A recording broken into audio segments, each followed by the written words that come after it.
So thank you so much for being here today. If you want to speak during the session, you could unmute yourself. We will be monitoring the chat. Stephanie will be summarizing some of the questions and comments for our presenter to respond to during question and answer, as well as if you want to speak up. But please, thoughts and comments are welcome in the chat. And if you do speak up later in the Q&A, we'd appreciate if you show yourself with your camera, but that's optional.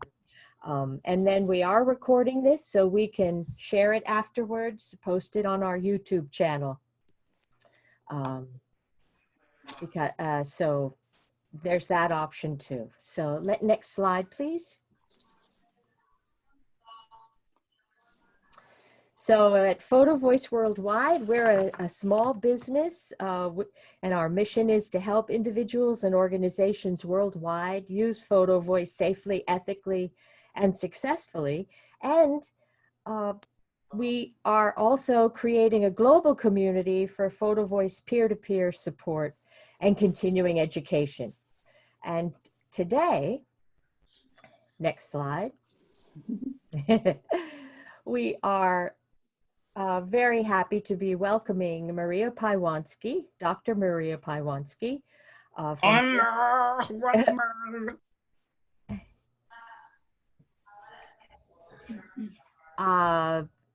Hello. Let's just make Stephanie, would you mind just checking, making sure people are muted as they come on?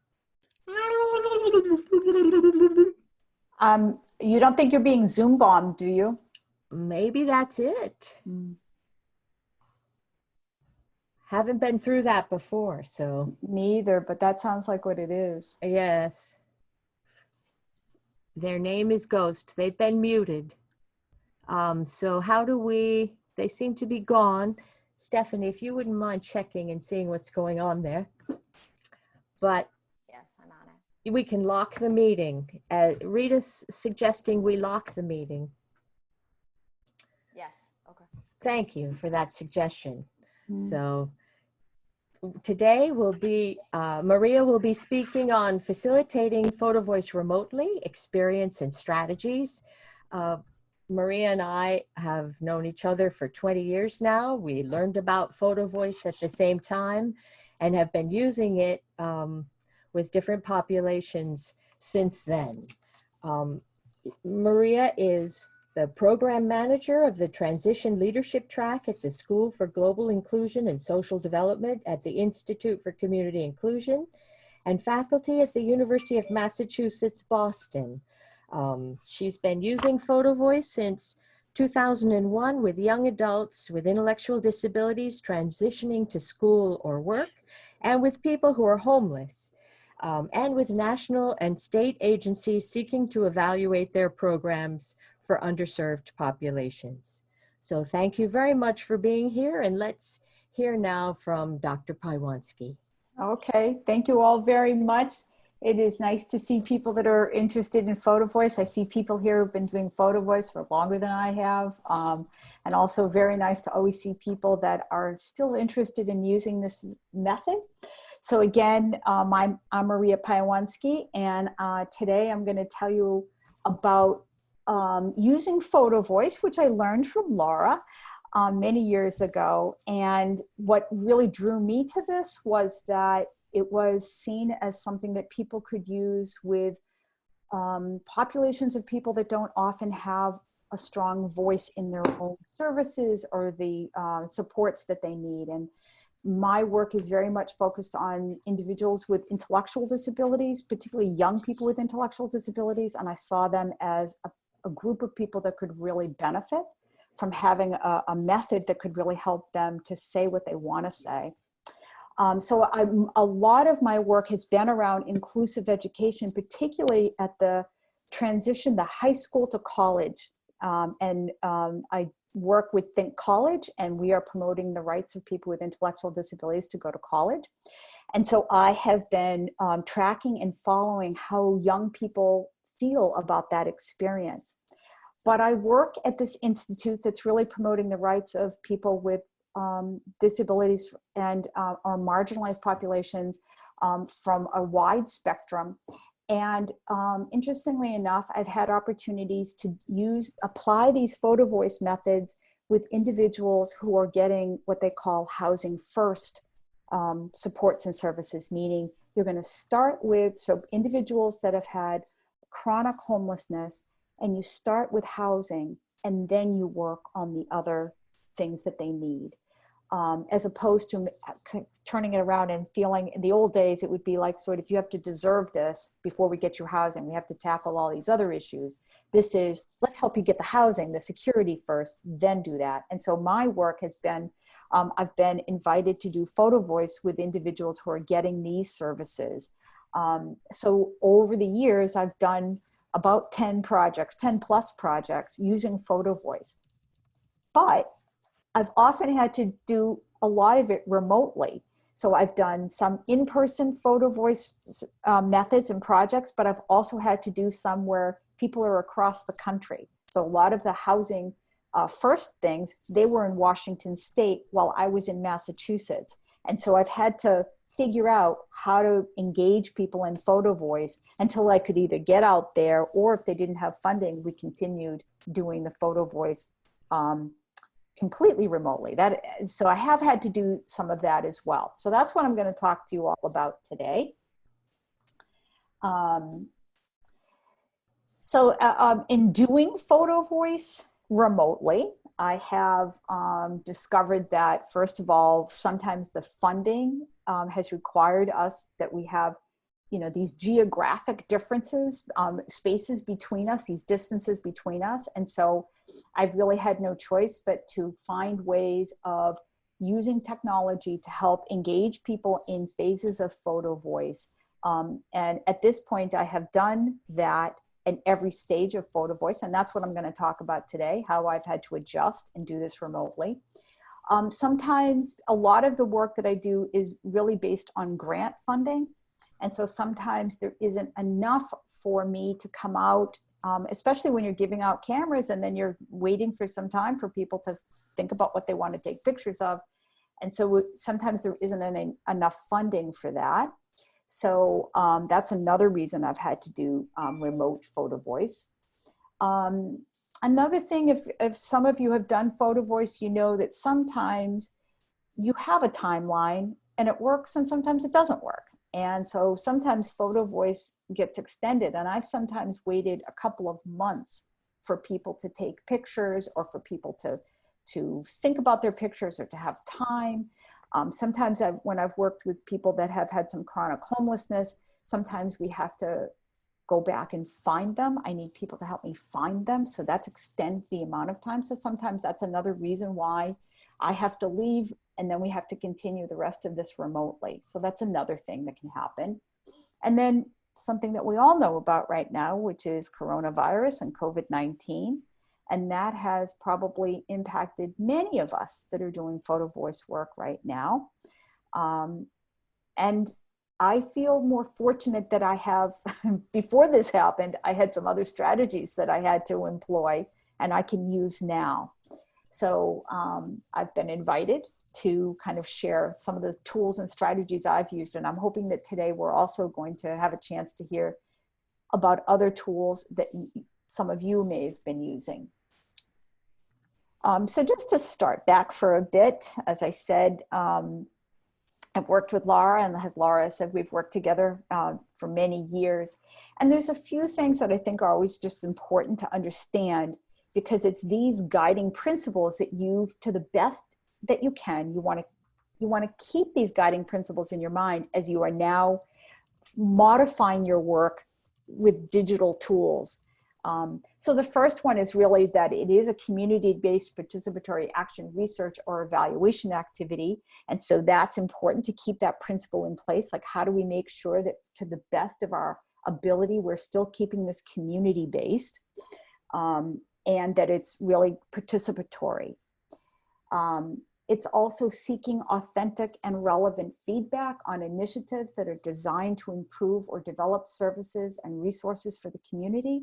So in that way, it's important to keep in mind, why am I doing this? And how do I make sure that we stay to the principles of really seeking authentic and relevant feedback? And that can be tricky when you are working with program staff that have to help you reach out to those people. Like, how do we still like ingrain those principles of, we want the authentic feedback of the individuals that really have the best feedback on these programs or services. It stands out as a process that requires images that describe the strengths and challenges of individuals' circumstances, taken by the individuals themselves. And whether you're doing this remotely or in person, you know that when you give a camera to somebody and ask them to comment on supports and services, one thing I have learned is sometimes I have to recognize that people are going to use those cameras, and given this direction to do this, they also need to tell you, in order for me to tell you what these supports and services mean to me now, I need to tell you what it was like for me before I had these supports and services. So pictures can, you know, capture the before and after, and you have to recognize that individuals are going to sort of direct what kind of pictures they need. It also is a strategy that empowers participants to engage more deeply in the research process. And whether you're doing that in person or remotely, you want to make sure that it's understood that they have control of their research, meaning their photos and anything that they want to say about those photos. And again, when we're doing this remotely, we have to remember that if we're working with people that are sort of helping us to reach out to participants, that we're keeping those principles at the forefront of our conversations. And it's also an action-oriented process. So if individuals want to do something with their research, as facilitators, we are working to help them to present their data or to format their data. And so today I'm going to show you a couple of ways that I have helped people to present their data or to format it. So those are the principles of photo voice, which I think many people know about. And what I'm suggesting is we can still make that happen even if we're doing it remotely, which might not seem like the most comfortable way for us to do it. We can still do it that way.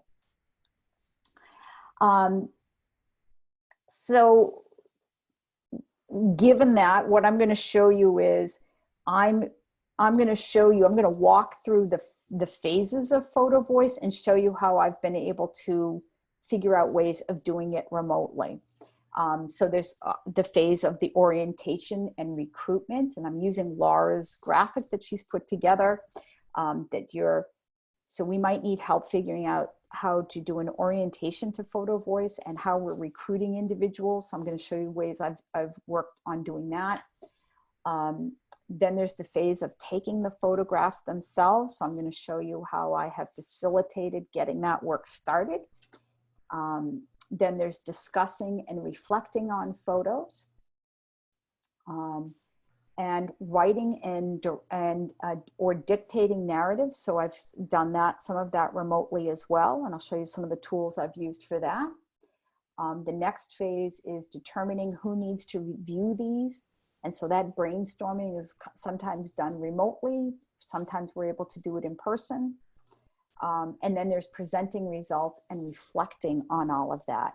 And in each case, I have had to sometimes use other methods besides doing the ideal in-person work with people, but still have found ways to make this fruitful and productive and honoring the authentic voices of the individuals that we're trying to capture.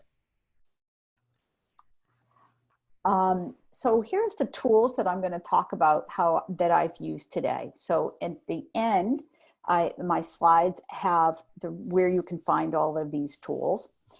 And for the most part, I'm trying to use tools that are free. I don't often have grants that are allowing me to make purchases for subscriptions to some of these. Or sometimes I'm tapping into tools that my university has already. So there's stages of this work. One is coordination with on-site partners, and how do we do that coordination? I have relied very heavily on recruitment flyers for a lot of different reasons. I'm going to show you several examples that I've used that have helped me to communicate to the participants what this work is all about, but also to communicate to anybody that I need help with, like program staff, to help communicate this exactly as I want it communicated. Talk about how we've used tools like Zoom and GoToMeeting, Skype, those kinds of web conferencing tools like we're doing right now. I'm going to show you about these PhotoVoice toolkits that I've used sometimes to send out to people. Then I'm going to show you how I have put data together and how we can communicate. One thing that if you've done PhotoVoice, you know, it's a process, it's a method that comes with a whole lot of data. It's a lot of photographs, it's a lot of captions, it's a lot of narratives. And there's got to be ways that you can kind of pull that together in a way that helps people to see the full picture, but also narrow in on a few. I'm going to show you how I have also used things like Weebly. I've used the free version of Weebly because I'm only using it to kind of put data together with individuals, and so that we can look at it together. PhotoVoice is so visual. So one thing I really needed was tools that would help me to keep it very visual. I'm going to show you how I've used Padlet to do some brainstorming with people.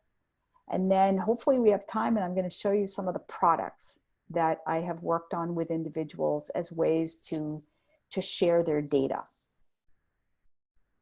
I hope that sounds like okay for what you signed up for today. Definitely. Okay.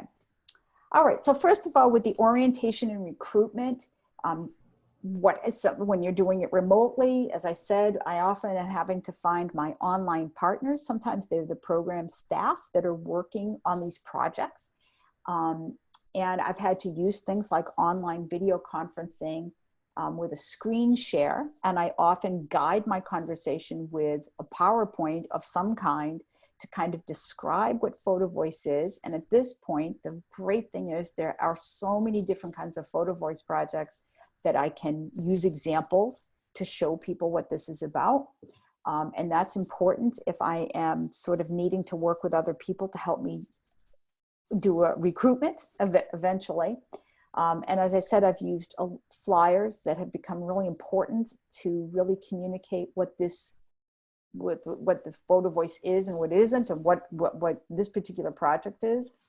And then I have kind of used these web conferences tools to finalize this remote work that we're going to do by sometimes even putting a timeline together with the program staff until I'm able to talk directly with participants. So the bottom line is sometimes I'm needing, if I'm working remotely and I haven't met participants yet, I'm sometimes needing other people to help me get the word out to potential participants. When I said I sometimes am using a PowerPoint as a way, if I'm not able to in person talk to people about doing PhotoVoice and I'm still needing to do that recruitment, then I'm sometimes having to talk to program staff. Or in some cases, what I've done is if I'm working remotely, I've asked program staff to invite potential participants to come and hear me talk about what PhotoVoice is, to invite them this way to do a project like this. So I always talk, that I'm inviting them to do PhotoVoice. There's no requirement to do it. Explain what PhotoVoice is, and I often use that graphic to explain the stages of it. Discuss what's expected, what we're hoping to do. Sometimes that is that you use the cameras, that you'll have the cameras for X amount of time, that you'll bring the camera back, that you will meet with me or somebody to, mostly me as the facilitator, to talk about those pictures, to share your pictures. So I'll show you some tools that we use. And I try to be upfront about, potentially using pictures that you can share so that we can come up with some themes. You often use some examples to show them what that's about. I'm going to show you basically what I put into a toolkit that I ship out to people. We often talk about the photo ethics. And sometimes, again, hopefully I'm talking to participants just like this, but if not, we are also talking about the ethics of taking photography, and I'll show you what I mean by that. Then brainstorming ideas, and then reviewing other ways that people have shared ideas. A lot of times in Photo Voice, there's a question of like, to what end? You know, we're going to do this for what end? What are you going to do with it? And so I have found that the more I've done this, the more examples I can share of, I'll show you what we can do with this. I'll show you how you can get your own research out. So again, I use something like this. I won't go through it again, but I use something like this to say, this is what the process is. And we do go through these guidelines about the photo ethics. And when I'm talking with staff and I'm talking with individuals, we're trying to make sure that people stay safe when they're taking pictures, because a lot of people are taking pictures. You'll see, and I'll show you some examples when people who are chronically homeless are taking pictures sometimes. As I said, they sometimes want to say, well, let me show you what my life was like. And sometimes they're going back to a place that wasn't safe. And so we talk about, like, when is it okay for you to go back? And when could you just talk about that picture or find a representative way to talk about that without putting yourself in an unsafe situation? But it's always about asking permission to take a photo of somebody or their belongings. It's important to share why you're taking the picture, being aware of your surroundings, and also remembering that photos isn't about perfect pictures. So I often advise people not to delete their pictures because, it's up to them if they want to delete it, but also to know that this isn't about perfection. This is about what's the meaning behind these photographs. And then you let them know, and I let staff know that I will be following up. Once the cameras come back, we're going to be reviewing the photos, that we're going to find a few that really best describe their experience. And I start to say 3 to 5, and then that sometimes is 5 to 10. Because it's very hard for people to narrow down those pictures. I get it. And then having these one-to-one interviews with people about their pictures before we share as a group, to allow them to reflect on these pictures. And then finally, who's going to see it? Who needs to see it? So the first thing I'm just going to show you is here are 3 examples of flyers that I have developed. And I will tell you that I do have a graphics person at my job who helps me to put this together. But these are 3 different ways of trying to recruit participants, but also being very clear as to what the purpose of this Photo Voice evaluation is. In the first case on the left, this is the grants project staff wanted to know how housing was impacting the life of individuals who had been chronically ill. And also they had a part of this Housing First model is also peer services. So people that were at one point formerly homeless themselves got great services and now are working as peers. And so their project was about, can we hear from individuals themselves what it means to have housing and what it means to have peer services? So that one is really asking people and being very specific. We're going to give you a camera. If you're interested in doing this, we'll give you a toolkit and then we'll get back to you. And so we're just very simple. That's what this project is. The middle one is the latest one I did, or one of the latest ones I did. It was called Put Yourself on the Map. And in this case, I was talking to young people with intellectual disabilities who are getting a chance to go to college. And I was asking them if they would be interested in being a part of a project that included cameras. And I tried to be very specific for them. I had a picture of a college campus, and I was trying to be very clear about what I'm asking them. And for them, what's very important to them is, how long is this going to take? And also, are you talking about a semester, or are you talking about more than a semester? So I try to be very clear with them about how long this is going to take. It's not that they don't enjoy it, but they want to know, like TikTok, how much time you're going to take of my time.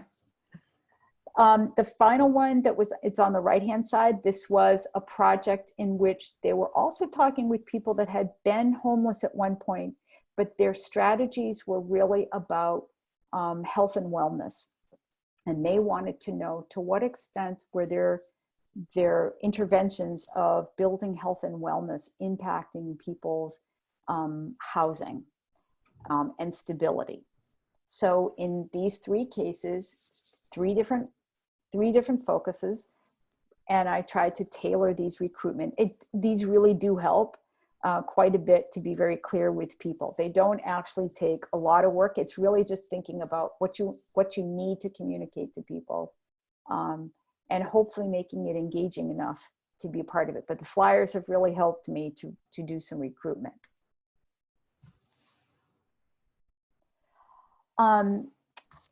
In talking with individuals themselves, or with program staff who have found individuals who want to sit in and to listen to me like this, it really is a great way of collaborating on the implementation of this, but it also allows me to meet with participants just like we're doing right now. And I don't know how I could have done it otherwise, unless we could at least see each other. And sometimes there are YouTube tutorials that I have used ahead of time. Some people have posted photo voice summaries on YouTube, and that has been very helpful. And it's easy for me to use when I'm using one of these tools, Zoom, GoToMeeting, Slack. Some people are using Google Meet. Some people are using Microsoft Teams. So at this point, people have these tools available to them, and I'm using them for photo voice implementation, and have found it to be very helpful to have that as a way of, especially for the meetings, to have these kind of tools available. Now I want to tell you a little bit about these photo voice toolkits. And these, when I say toolkits, I mean that I've got a baggie, and inside the baggie is a camera. And at some point I used to have pocket video cameras, but now digital cameras are cheap enough. And the nice thing has been that all the grants I've had, the cameras are now so much less expensive, even if you need a camera, because some people are using their phone, right? Sometimes you don't, now in the time I've been doing this, sometimes people don't even need the cameras, but I do put in a camera in case they want it. Directions, very simple directions on how to use these very simple, I've used Kodak and Sony, very simple digital cameras. We put some consent forms in there, and I'm going to show you in a second what a consent form looks like. And they're usually a third of an 8x11 page. And so I can put 3 in a row and cut them, and we give them directions on how to use these consent forms. I put another copy of the recruitment flyer in there just to remind them what the project is about.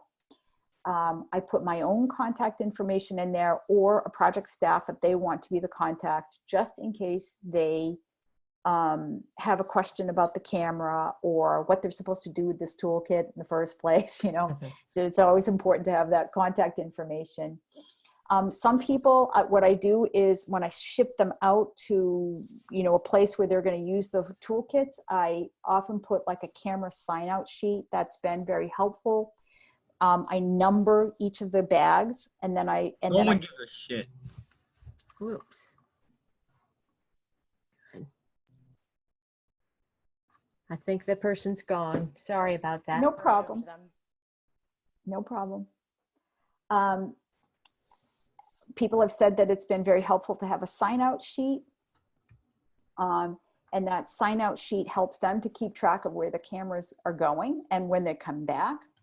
And then in some cases, if people are going to send me the cameras back before I get out to do interviews, or if I'm doing it this way, I give them a shipping label. So I have my box has the toolkits in there, as well as extra flyers and a sign out sheet and my contact information. So I try to make this as easy as possible for anybody who's helping me to get information out, and then also the recipients, to make it as easy as possible for them to do this, because I've given them a bag and everything they need is in that bag.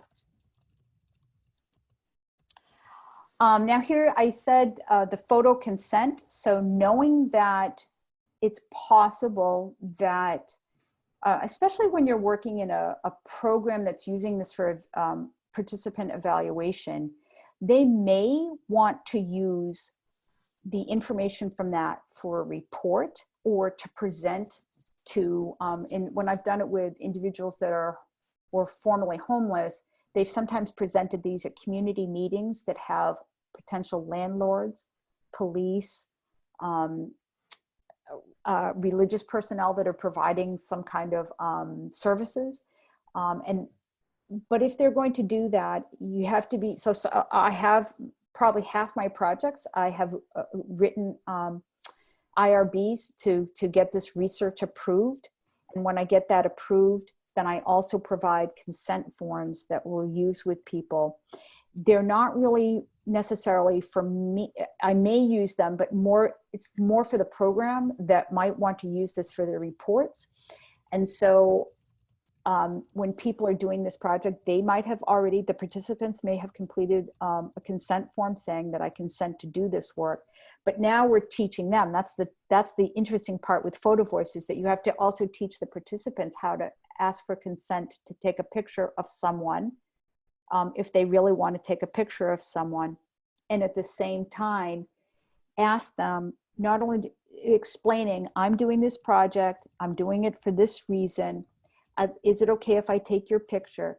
Also, would you please sign and date this and give me some contact information for you in case we want to use your picture? So I put maybe 5 or 10 of these into each Photo Voice toolkit, so that they're all ready to be able to pass it out to somebody if they want to take their picture. And it's easy enough to create these. So that's something that I strongly encourage, because people do want to take pictures of people often, especially people who have really helped them. And when I'm working with individuals with intellectual disabilities, they often want to take pictures of their friends that they're making at college, or their professors, or their transition staff. And we teach them how to ask permission, and also how to accept no if somebody says no. Now, at this point, in the next phase, let's say that individuals have taken a lot of pictures, and you have a chance now to, either in person, you've collected all of the photos, or a staff has put them together and shipped them to you. Whether you're in person with people or you're doing it remotely, this is a lot of data. And anybody who's done Photo Voice knows you've got a lot of pictures. And part of this Photo Voice is that, this data management. How am I going to organize this in such a way that participants can see it all, and also that we can do the next piece, which is to comment on it or to reflect on it. And some time ago, somebody had introduced VoiceThread to me. I don't know if anybody has used VoiceThread. The universities often have VoiceThread as a way of narrating lectures. And my university has that. So we are using VoiceThread to narrate presentations or overviews of classes.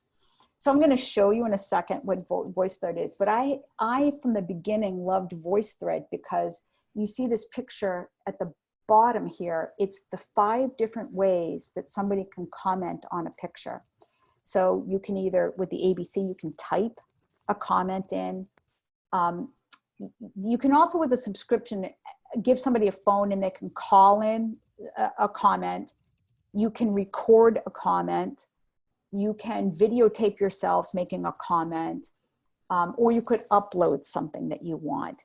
I would say that the two most popular ways I see of people commenting on photos is either they're typing a text comment or they are using the audio to record something. So let me just show you now. Can everybody see this? What looks like a big collage? Okay. Yes. This is VoiceThread. So this is an account. I was working for, this was for Think College. And each of these is a slide. All right, so what I can do is, in this case, let me just see if I can get this one to open up. So this is a slide, and I literally upload the slide. And this was, in this case, I was introducing to them, to the participants, this is who you all are. You come from one of these colleges or one of these school districts, and I want to talk to you about college and the way you took a lot of pictures for me. The nice thing is, so this is a slide, that is my audio over here. And what you can also see is these are students that commented. In this case, they were introducing themselves, and they typed a response. Let me see if I can get somebody who, yeah. So somebody is saying, hi, my name's Cassidy, and this is the college I go to. So although this looks close, these colleges, even though Massachusetts is a pretty small state, they weren't close to each other. So this was a way also that I could get students to kind of see each other, their student researchers to see each other, to see their work. So whoops. I got to be patient and not click so fast.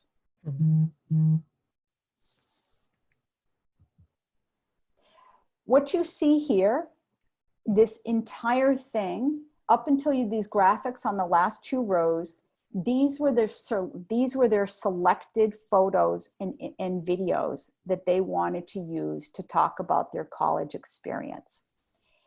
And what I did was, each time I was meeting with a student, we would get onto VoiceThread and they would comment on a particular picture. So let me see if I can find one that they talked about. Let's see. This is a young woman who had learned how to take a train to get to her college. And she made a comment about, I'm so proud of myself. I learned how to take a train. I would have never done that if I didn't have to go to college. And the students then could comment themselves. Other students from other parts of the state could comment. So what I like about VoiceThread is, okay, you don't have a group of participants all together in a room. But here's another way you could keep them engaged in each other's work. So I found VoiceThread. VoiceThread also allows you to do video, to post short video clips as well. But the other thing I like about VoiceThread, and I don't know, I don't see comments, but I don't know if anybody is talking about, so you can also get subscriptions to VoiceThread. And you can get a K-12 subscription, or you could get a higher ed subscription. But before buying anything, I'd see if your university or school has it. But it's definitely helpful to keep all of this data. I mean, essentially, this is not all your data, but this is the data that you're working with now, that they selected as the priority pictures. And what you have at the bottom now is, we began to do some theme building. So for instance, and these individuals were very new to understanding what I meant by a theme. So I began to say, well, from based on everything you're saying, it seems like many of you are saying you feel different. You feel like a college student. You feel, that people see you differently. So I said something about that, and then they commented. And so that was a way that we began to do some theme building. And I used these graphics that I was able to upload, and even remotely, we could begin to do some theme building. Now, this is different from, you know, obviously other participants could say, well, you know, you work together and pull together themes and brainstorm what those themes are. In this particular case, I needed to help them to, and I didn't say this is the theme. I just said, is it a theme? Is it something that I'm seeing based on all these other pictures that you're telling me about? And I would say this picture, this picture, this picture, all telling me you feel differently. And so we went through there. We talked about how their classes were very different, that the expectations, that college was hard for them.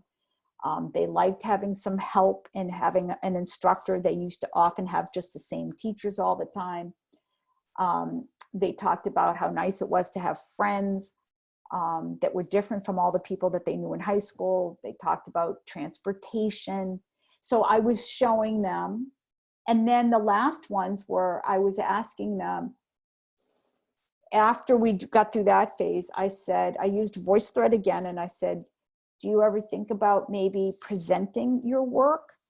Do you think about talking with your classmates about what college was like? Do you want to write something? Do you want to go to a conference and talk about it? So I was at the same time teaching them about what people do with research, but I was also able to do it through VoiceThread. Okay, I can see that I need to quicken up here a little bit. So let me go back to my, okay. So that is about VoiceThread. I'm a big fan. I think that it really works. But I will show you something else. There are people that are also using things like Box and Slack for photo storage. And I think that's also these are nice other tools to use. They're not necessarily meant to be, you know, like discussing things along the way, but they are very good for storage. And anybody who does photo voice will tell you, you're going to get a lot of data. So that's the VoiceThread.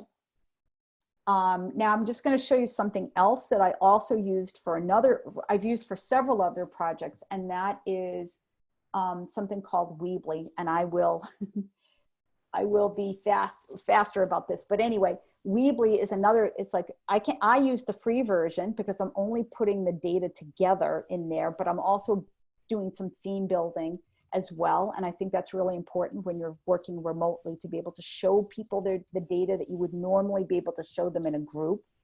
And it also highlights the breadth of the contributions that people have made to this work. Sometimes if they're the only one doing it, they don't know the breadth of the work that's come out of this.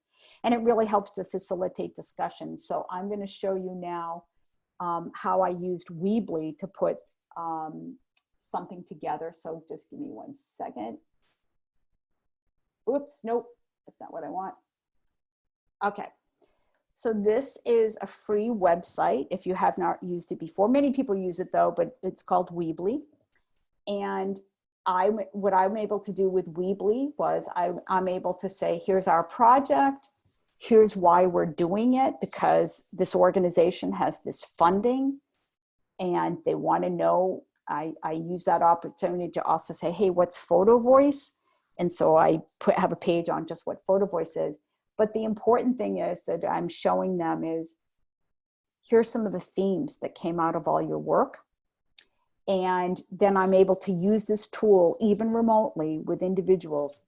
So as an example, remember I said that many people, before they can tell you what it means to have housing, many of them said, let me tell you what it's like to be living on the streets. And so all of these pictures are pictures that they all took that in some way demonstrate living on the streets before getting housing. What I like about, what I like about Weebly is the captions. So I'm able to put their narrative, their caption, I can hover it and put it right over their picture, so that when anybody is looking at this, okay, there's something, I didn't quite know what it was. and it turned out to be a bedroll on top of a bush behind a store. And what the individual said is sometimes there's just no choice. I mean, that's the power of photo voice anyway. But what I like about Weebly is it's allowing us to bring that power there on this website, because you have their photos and you have their captions right there. Maria, I know with VoiceThread, you said you could also do audio. Does Weebly work with audio as well, or just these? Yes, Weebly does do audio as well. I don't have audio on this one, but it does have an audio feature. And it might cost a little bit. So, I'm using the free version right here, because I'm really using this as not a formal website. I'm using this is data that we're all sharing. And for a little bit more money, I think you can put video and audio in there as well. But I'm not even sure that I have to pay for the audio. I just don't happen to have any in this. But the nice thing is it's also that I can put several themes, because it's several pages. So I can put several themes. And I can show them. And so sometimes I'm doing this with them. We're sorting through the pictures and we're putting them on.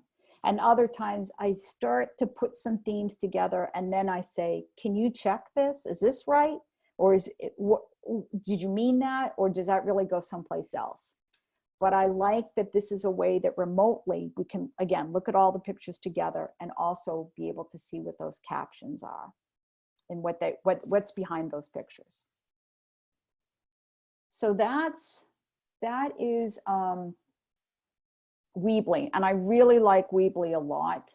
And I have found myself using Weebly a lot.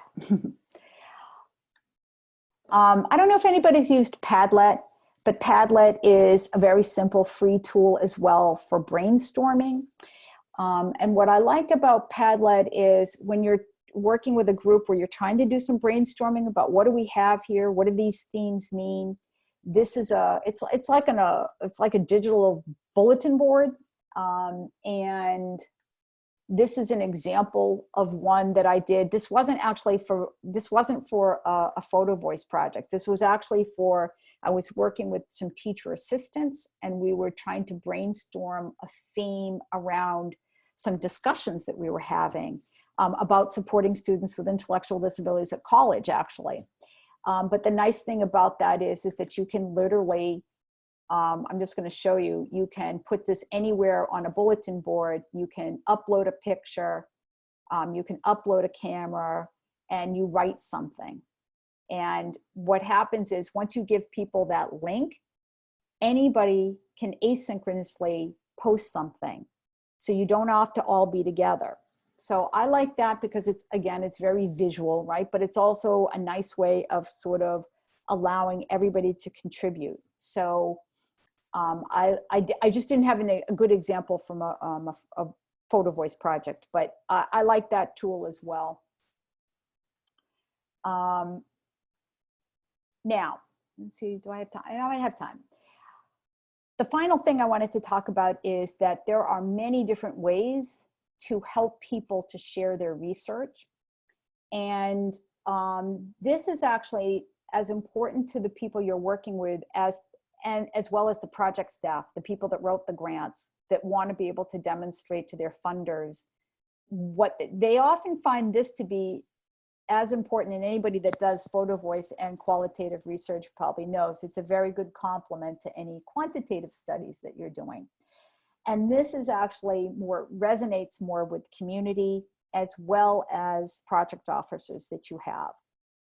So along the way, I have, sometimes people have said, is it okay with the participants if I see your Weebly site again? Because that Weebly site is really helping me to understand how our services have impacted people.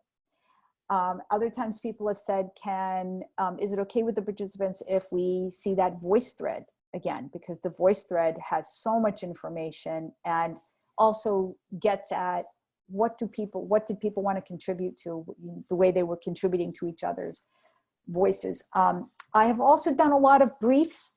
Sometimes people say that that's the most helpful thing. So I did a porch project. This was with individuals who had been homeless, and I did a Weebly site with them, but what they said is we really need like a paper product here that we can contribute to our grant summary and stuff. So I've done things like that.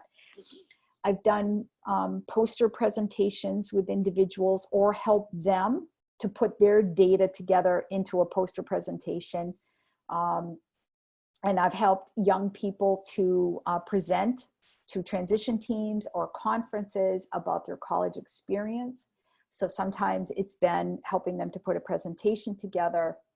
And then is it okay if I move to the final thing, Laura? Okay, so the final thing I'm gonna show you is, and I just have to test this out here, you'll have to tell me, is a short video that we did. And again, you remember I showed you that that housing, wait a minute. This one, yeah. So this project here, this was like the second or third time I had worked with this one group. They were very successful in getting good state, very big grants in Washington State around working with supporting the homeless.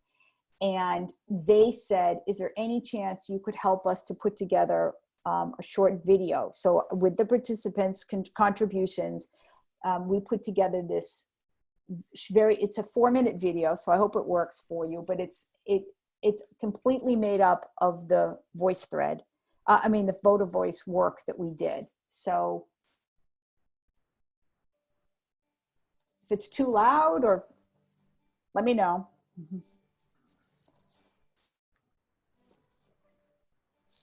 Not too loud yet. Not too loud? Okay. Might not be hearing it, actually. Can everybody hear it? No. No. That's okay, though. Okay. Because it's just music, right? It didn't have It's just words. music. Yeah. Yeah.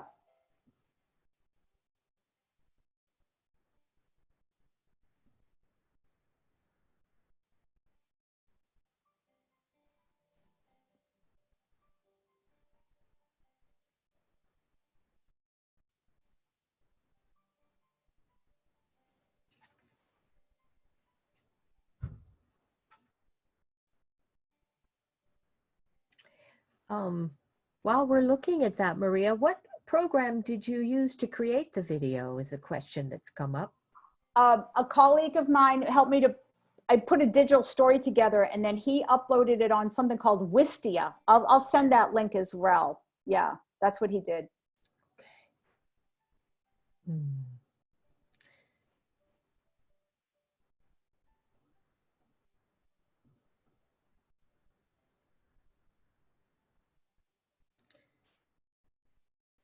And how did you choose which photos and captions you were going to include in this video?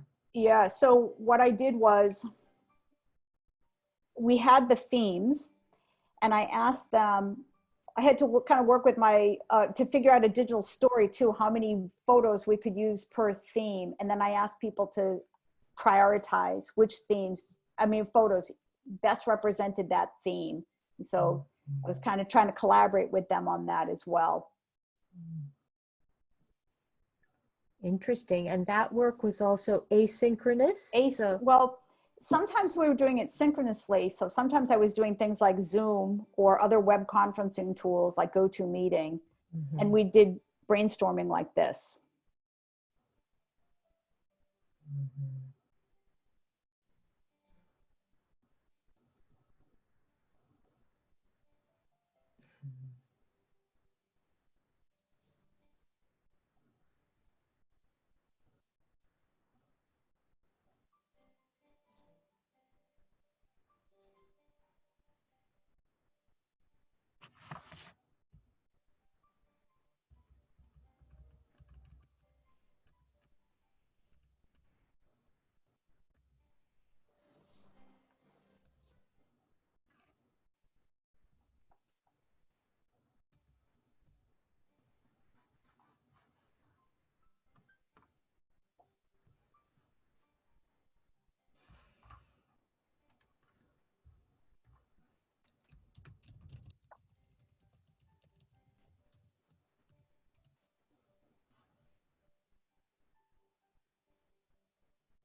Okay.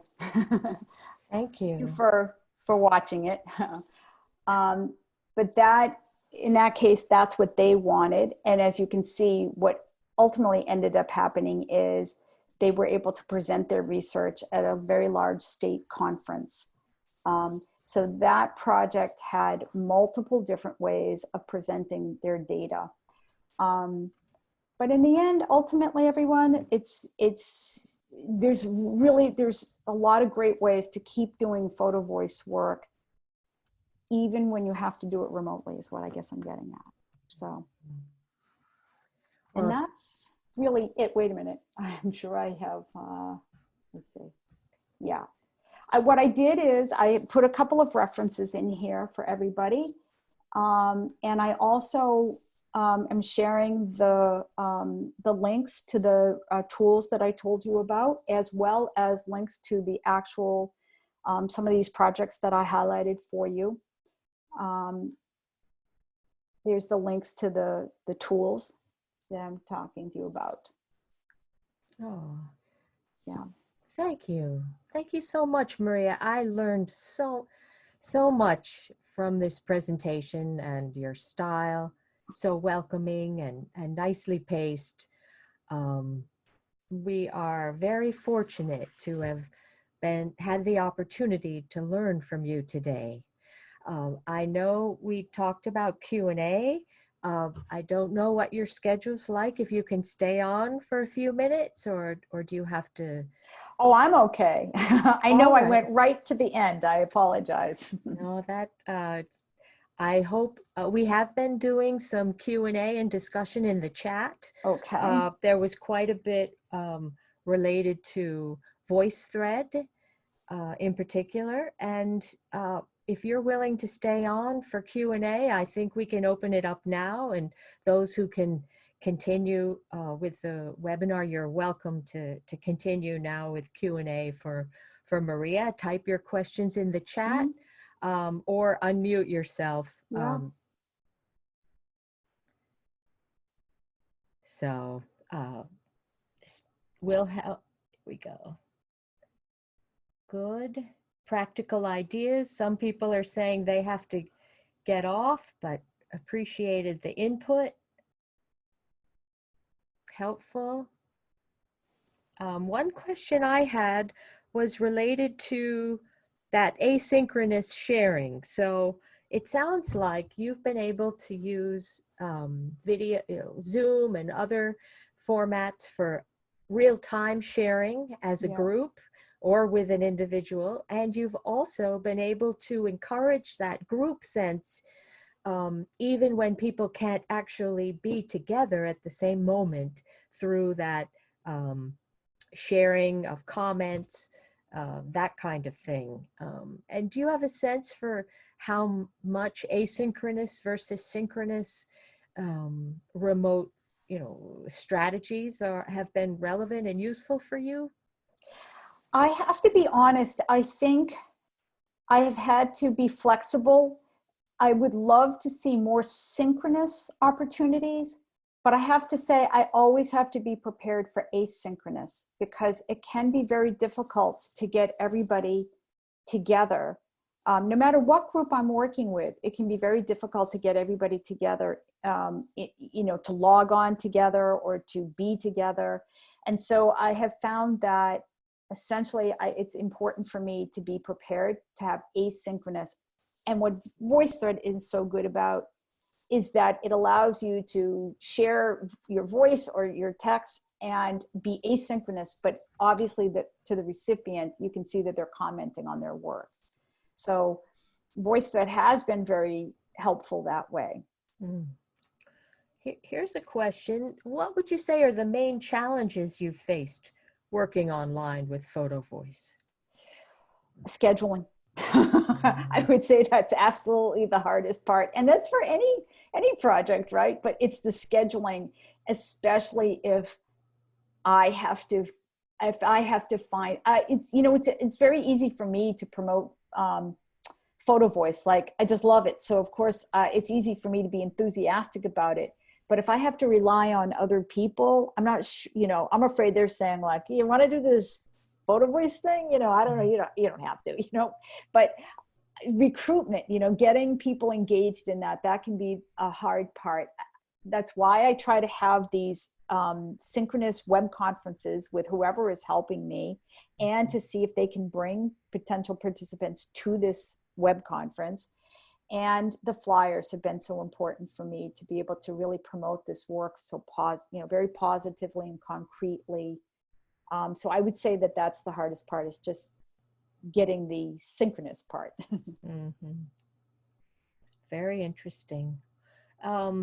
I remember when you were first using Photo Voice, and part of it was it gave young people the chance to actually share what they wanted to do Yeah. once they'd left high school, and that prior to then, their transition officers or their parents, really thought they knew best, and Yes. would just prefer to tell the young person what was good for them to do next. Have you seen a change with your use of Photo Voice? Have you seen a change in willingness to listen and give people an opportunity to express what they are interested in, as opposed to just being told? Yeah. Well, it's funny because so many of the students I work with also have these IEPs, these IEP meetings to discuss their education. And now what we do is we say, why don't you have the students kind of document through photos and videos and whatever else they TikTok, whatever they want to present at their own meetings. Mm-hmm. And it's things like that, those photo voice principles that have helped teachers and students to better work together for the students to present their own goals at their meeting. So to me, yes, I have seen some changes. Do we have a long way to go? Yes. But for those students that are representing visually what they want, it has made a big difference. Yeah. Somebody was asking too, I'm doing an online photo voice project now with the homeless people related to COVID. How do you think the content of the photo to the pandemic? How would you link the content of Photo Voice to the pandemic? That is so interesting. I guess what I'm thinking about is the questions that you're posing to them, how it's impacting their life, impact their access to resources. The things that a lot of us would also talk about is the unimaginable strengths of people that have come out. Have they experienced things like that? There might be a lot about the impact it's had on their life, but it also could be a positive impact it's had on their life. Mm-hmm. Interesting. There was also a comment, if, let's see, before. There's a question about what happens when people don't have access to the internet. Mm-hmm. Yeah. So I that has happened to me a couple of times. And either I've had to find, really try to find a way of being in person, or in the case like now, it's really relying on some people that can help to do the in-person work. It's interesting right now, I'm still working with a lot of young people that are in college and are home now, and who we're having to rely on is the people that we didn't necessarily want to have to rely on as parents and siblings. But yet that is who we are relying on, is the people that actually can be face-to-face with them or in person. There really are no easy solutions to this, but that's what I have found to be the case. Mm-hmm. There were some questions early on. Stephanie, do you have thoughts on questions you've been reading that you want to bring to Maria's attention? Yeah, I'm not sure. We had a little bit of discussion about IRB, and I know some people talked about it, but if you want to say just a couple words about getting this through IRB, working with some of the tools that you've used, or just that process. Yeah, so I have gone through IRB several times in order to do a Photo Voice project. I have to be honest with you, the trickiest part for me has not necessarily been the tricky part that people have that are working with people with intellectual disabilities doing research is understanding that people with intellectual disabilities can consent to doing this kind of work. What I always tell people that are doing photo voices, you wouldn't believe sometimes the number of consent forms you might need. Consent forms for taking pictures. What happens if you want to tape your or record your interviews with people to talk about their pictures? What if you want to post on like a Weebly or VoiceThread? How are you password protecting that? Those are the kinds of questions that they might ask, and I'm prepared for them now because I'm trying to think about any way that their visuals, their images are in any way in the public, and what kind of consents are we using for that. And I try to anticipate what would happen if they do want to use that or create something at the end of the project. So I try to anticipate the kind of consents and try to help, like if we did a community meeting, who might be invited and what would be their response, and are you prepared for that? So I try to anticipate those kinds of questions that do come up when you're putting this through IRB. That's helpful. There was somebody else that was asking a question about, NVivo, about putting this up in NVivo. And yes, you can put those images up, and you can put transcripts up of conversations. So some of these tools, definitely these qualitative analysis tools, digital tools, you can also upload your images and videos in there as well and code them, which I've done.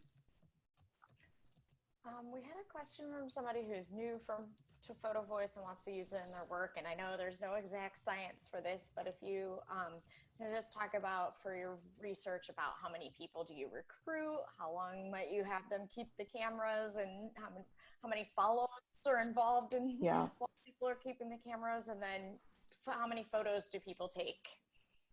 So interestingly enough, the magic number when I'm working with students, college students with intellectual disabilities, I don't know why, but it always ends up being 9. Whether they're spread across 5 colleges or 2 colleges or 3 colleges, I end up having 9, and that's plenty because there's a lot of images, there's a lot of cameras to keep track of, and so I say that under 10.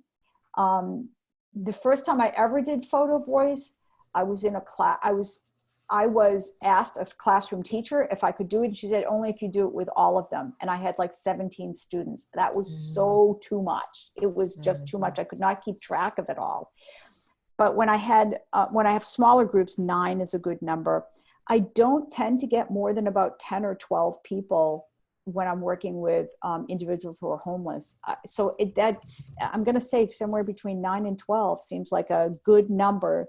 It gives you a variety of perspectives, but it's manageable to keep track of that many, essentially mini projects. It's essentially 12 mini projects going on. Interesting. There was also a question about, I know you showed us about doing theming work in VoiceThread, and you talked about doing it during Zoom meetings with people participating and interacting. Have you used do you know of any online collaborative way to work with participants to perhaps do any coding, anything like that?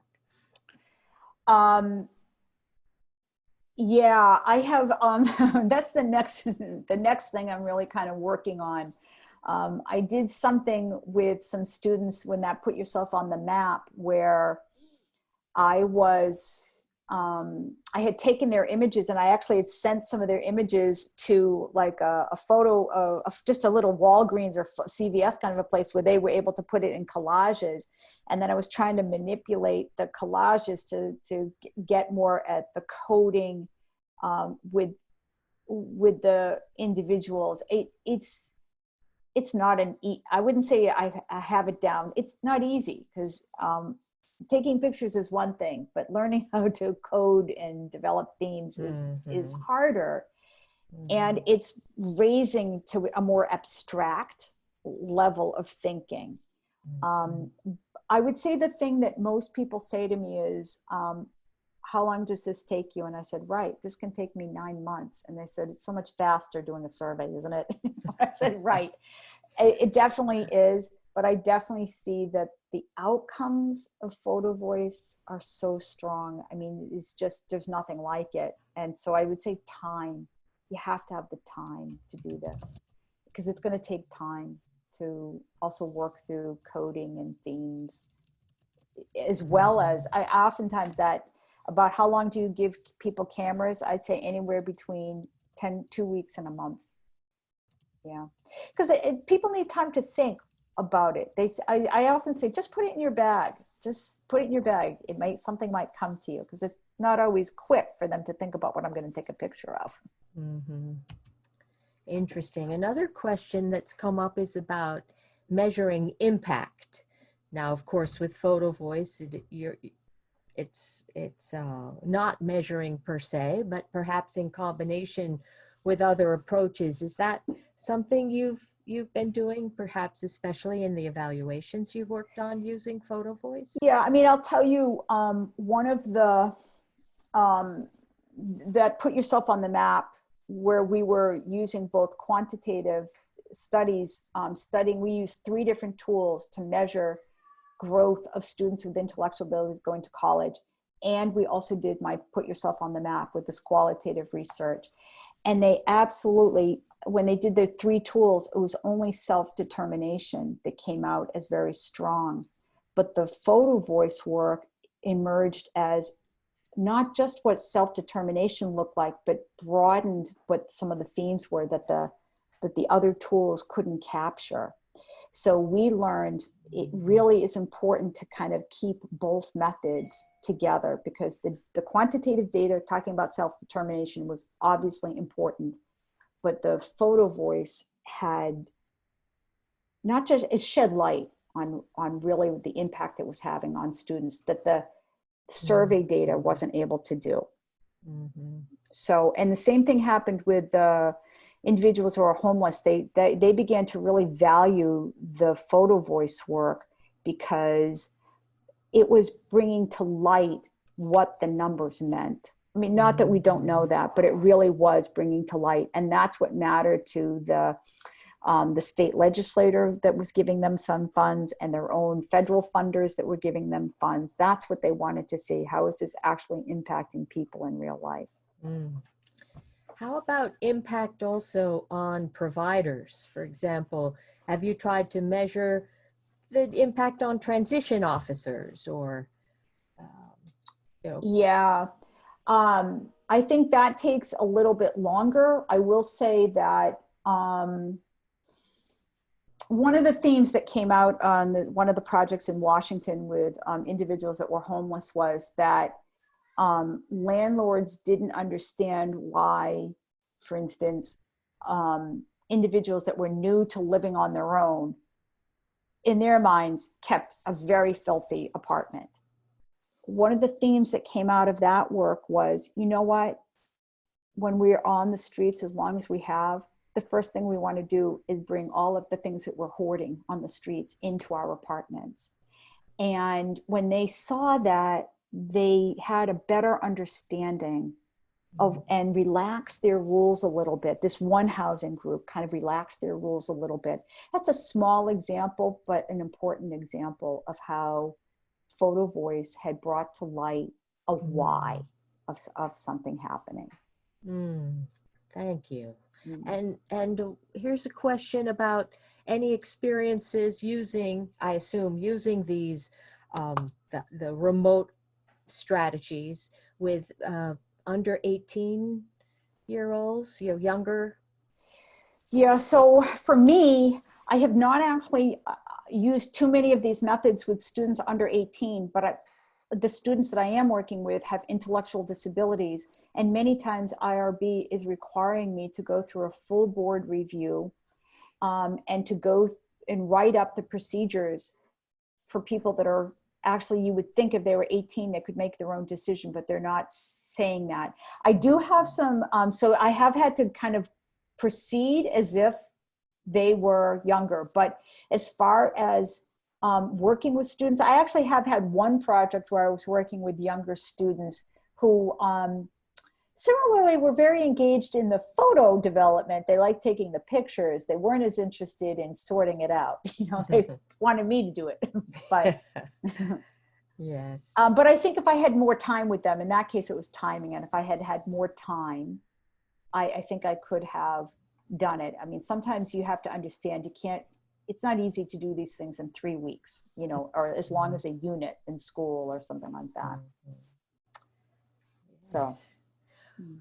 Well, Maria, let's see if I'm not seeing any new questions right now. So sort of last call for questions. If you have something you'd like to have addressed right away. And while we're waiting for a second, see if anyone types up new questions, I just want to say this has been amazing, Maria. thank you for the opportunity. It's really nice to get questions, actually, because it helps me to better think through my next steps in this. But very, very happy to share this information.